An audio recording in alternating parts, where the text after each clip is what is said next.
The Prime Minister, Scott Morrison, is defending his hardline approach to law and order issues despite concerns about legality.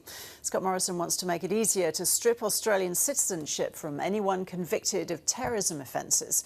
The legal profession has questioned whether the changes are necessary and proportionate. Political reporter Henry Bello has more.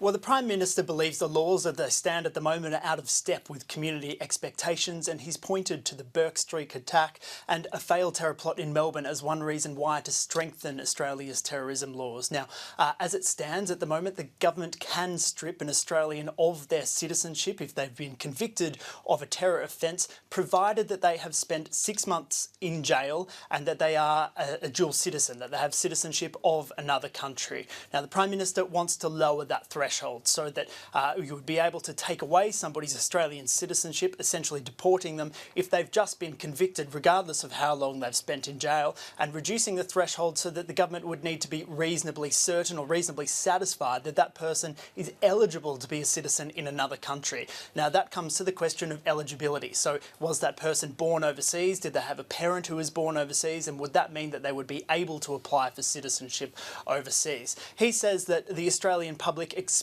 that people who've been convicted of terrorism offences shouldn't remain in this country. That terrorism is an attack not just on Australian citizens, but the very concept of citizenship itself. Now, does raise a few legal questions because one thing the government can't do is effectively render people stateless.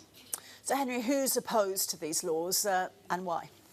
Well, it's the legal community that's really leading the charge against these laws. The federal opposition says that it's considering them and it will respond in due course based on the merit of the proposal. Now, it's the Law Council that's really heading that. Their concern isn't really about punishing people that have been convicted of terrorism, but about due process. They say if you strip somebody of their citizenship, that actually reduces their power of appeal and their administrative processes.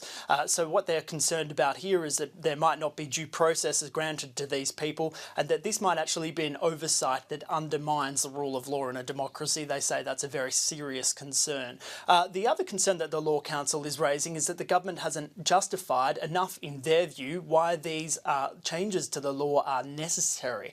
We know that since these laws were introduced in 2015, about 9 people have been deported. The government, at least to this stage, hasn't said how many people it would want to deport who don't meet that minimum threshold. So they're calling for more of a public explanation and to justify how this would actually be done in accordance with the law and our international commitments. Now, the Prime Minister was asked about these concerns earlier today, and he said he's not bothered by them. Let's take a listen.